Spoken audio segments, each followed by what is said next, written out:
Kuchats. This week's portion is a double portion of Achrei Mos and Kedoshim, but instead of speaking about the parsha, I'd like to speak about the history, significance, and some of the laws of Mechitzah, which is the separation which is put up between men and women, and is found in pretty much all Orthodox shuls. The first time any separation between men and women is discussed is in the Mishnah when it talks about a Simchas Beis HaShoeva. That's the rejoicing which took place on Chol Hamoed Sukkos during the intermediate days of Sukkos, when they were drawing. There was a festivity around the drawing of water.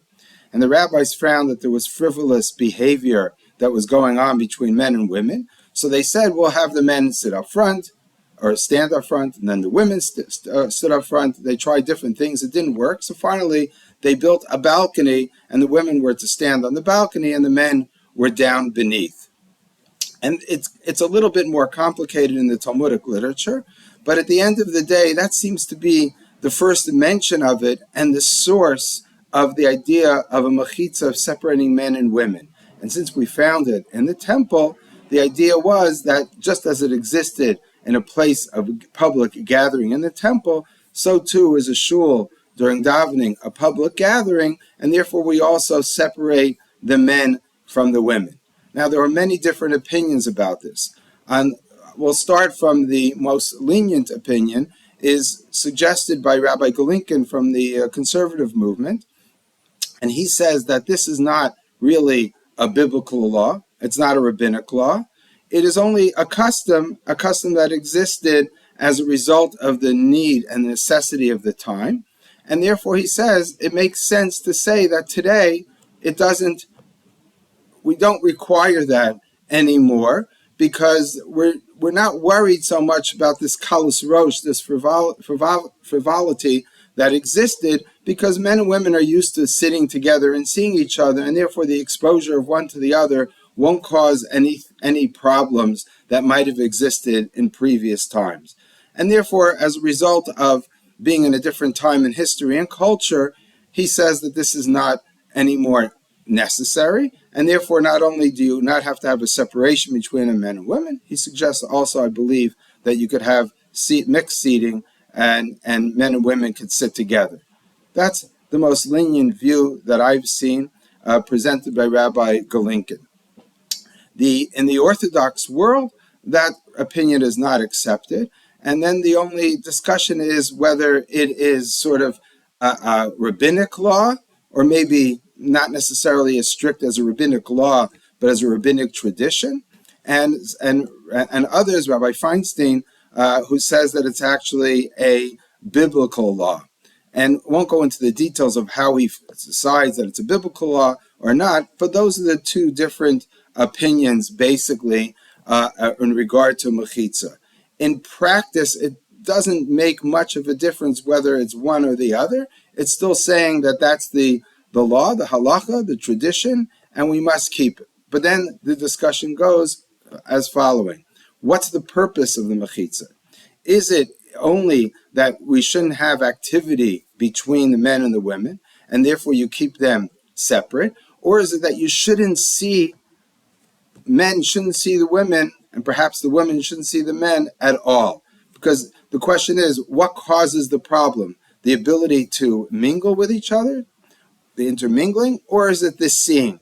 And actually, one of the earlier sources, Maimonides, in his commentary on Mishnah, talks about seeing, but in his halacha, in the Code of Jewish Law, he only talks about intermingling.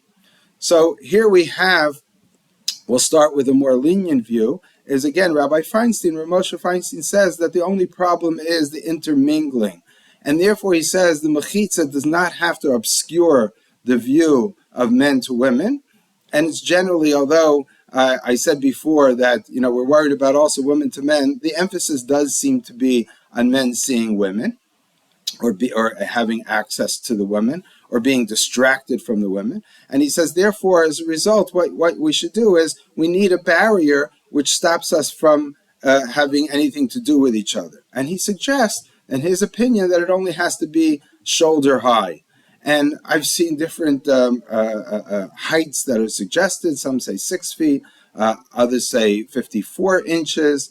I've always heard that 54 inches is the amount of the height of a Mechitzah according to Rabbi Feinstein.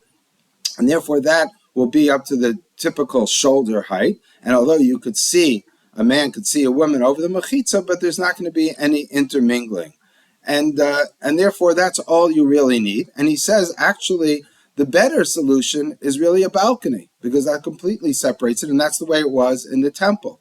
And therefore, as a result, the balcony doesn't necessarily need a Mechitzah barrier besides being in a balcony, because we don't worry about seeing. Now, there is some other halachos laws about seeing someone who's immodestly dressed, and Rabbi Feinstein talks about the fact that we're talking about that the women are modestly dressed, and this opens up a whole other discussion, what's considered modest dress and what's not considered modest dress, to leave that for another time.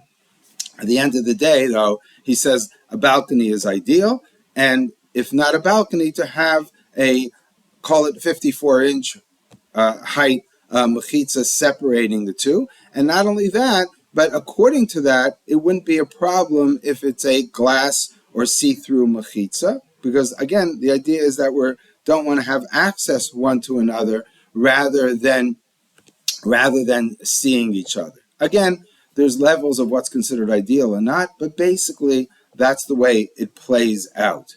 The other opinion is that that the mechitzah is there, that you, as I mentioned before, that you shouldn't even see a woman, or you can maybe suggest a woman seeing a man, but actually in the opinions that say that, it's really they're concerned about men seeing women and not women seeing men.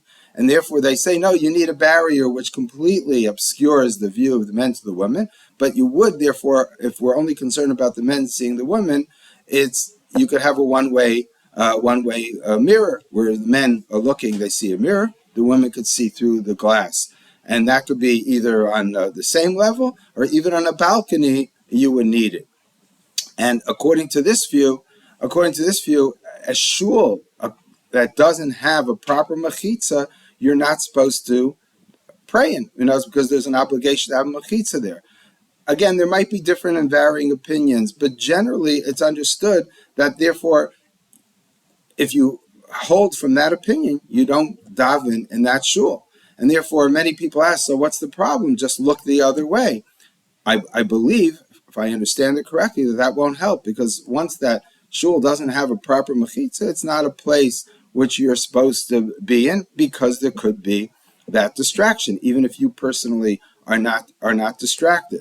And therefore, even having a mechitzah that is in the back, and it might be glass, as in the chapel that I'm sitting in here, where we have mechitzah in the back of the room, but the back of the room has a glass partition. So if you turn around, the men are sitting in front. If you turn around, you could see the women. I believe that according to this opinion, that you shouldn't. According to this opinion, you wouldn't daven in this shul, even though it has a mechitzah, because you could see the woman behind, since it's only the top half is only glass. So that would be, in a sense, the more stringent opinion. Now, in practice, most in the Hasidic world for sure, and in much of the what you'd call the ultra-Orthodox or Haredi world, they prefer a mechitzah which obscures the view completely. And then the question is, but what about if you daven in a shul which has a mechitzah which is not according to your opinion? Could you daven there even though that's not the correct one? So I said before that according to some, no, you shouldn't daven there at all. But there are people that say it, and I know people have asked this question from rabbis who are major decisors of halacha, and they say, listen, even though that's not the ideal, if you're just davening there once in a while, it's okay. And therefore, I know somebody who was more strict and wanted to daven in our shul said, even though the mechitzah is not one that obscures the view, you're still allowed to daven there once in a while, but not something which you should be permanent. And then there's another opinion which I failed to mention before, is according to Rabbi Yoshe Ber Soloveitchik, who is the Rosh Yeshiva, the head of the yeshiva in Yeshiva University and is considered sort of the major leader of the modern Orthodox world in the 20th century. And he says that all you need is what's called a halachic mechitzah, a halachic barrier. And therefore that could be only 10 tefachim, which is about, depends how big a tefach is. There are 6 tefachim in an amma, in a hand, in an arm's length, and it could be that could be an arm's length in amma, which is a halachic length, could be either anywhere from 18 to 24 inches. So it depends on how you define or the amma, and therefore a tefach. I've seen different things reported in the name of Rabbi Soloveitchik. I don't think he wrote any response in regards to this. Some say he says it should be 50 inches tall. Others say it should just be 40 inches. Our shul in the Beth Israel here, we have this smaller one, which is I believe it's about 33 inches, if I remember correctly, and it's exactly just the minimum of what's considered a tefach. And according to the opinion that a tefach, which is a fist, the length of a fist, is more like 3 inches, and therefore about 30 inches or a little bit more would be the amount that you need for the barrier. And therefore he's understanding that although, according to Rabbi Feinstein, says you can still put your arm over the mechitzah, but still the fact that there's a physical barrier in there, which is generally defined as a halachic barrier, that's something which will stop people from just moving there. It's at least a psychological barrier, and you know that you shouldn't go there, and literally you can't walk there. So those are the different opinions. There's one more important historical fact to mention, is that there were many Orthodox shuls in the United States and Canada which actually didn't have a mechitzah. The Beth Israel Synagogue, which I'm standing in right now, until I believe in the 90s, didn't have a mechitzah, just had separate seating, right? So they also felt, you have to have separate seating, but not a mechitzah. And they seemed to be going with a lenient view. And this seemed to be a trend that was happening it started in Europe and in the United States and Canada in the early part of the 20th century, and that was spreading even in the Orthodox world not to have a mechitzah. But at this point, there are no shuls which call themselves Orthodox which don't have a mechitzah. I believe the last one, which was in Chicago, now put up a mechitzah only a handful of years ago. And in the Midwest, there was one Orthodox yeshiva called Hebrew Theological Seminary, which allowed the rabbis who graduated and ordained to go to a shul which didn't have a mechitzah as long as they had separate seating. I believe they might have said that the rabbis should make an effort to eventually put up a mechitzah, but they allowed them to go to mechitzah. I met one rabbi who was out in the Midwest who told me that his Rosh Yeshiva, the heads of yeshiva, actually allowed him to go with a mind of changing it to what they called a tri-mechitzah. They had men on one side, women on the other. In the middle, they even had mixed seating, which I was a little surprised to find that's the case in the Orthodox world. I believe I met him in the 21st century. So I was a little surprised to hear that. But the trend, if anything, in the Orthodox world is to become more strict. And again, in the modern Orthodox world, the mechitzas are generally lower. In the more right-wing, ultra-Orthodox, Haredi world, they're generally higher. One other point I'd like to make is that even according to any opinion, it seems, based on a response from Moshe Feinstein, Rabbi Feinstein, that if you're in a shul which, let's say, doesn't have a mechitzah at all, you have a men's section only, or it's not the proper mechitzah, it doesn't really matter, and one or two women walk in just to collect charity or to say Kaddish, then it's okay, because it's only something which is a place which is a public gathering on a permanent basis. So therefore, if you're sitting in a shiva or a wedding hall and you make a minyan, you don't have to have a mechitzah. But even here in a shul, even though it's public gathering, since it's only a very temporary thing, they're just walking in for a short time, only once in a while, you don't have mechitzah. And I was surprised to find this on a website by Rabbi Yaakov Goldstein, I believe, who has a website from Lubavitch, and he quotes the opinion of Rabbi Feinstein. So even though in Lubavitch they hold that you need a Mechitzah, which is a complete barrier between men and women, he seems to say that in the case where a woman comes in, for example, to say Kaddish, or even up to one or two women, and as long as it's not on a permanent basis, but it happens once in a while, that's okay also, and you don't have to walk out, for example, even though you're holding of the strict opinion. So just to make a very quick summary, we really have either there's the opinion that you don't need a mechitz at all. That's Rabbi Golinkin, and even mixed seating. There was the history in many Orthodox shuls in the earlier part of last century, whether it was not necessarily all rabbis were happy with it, but there was separate seating but not mixed seating.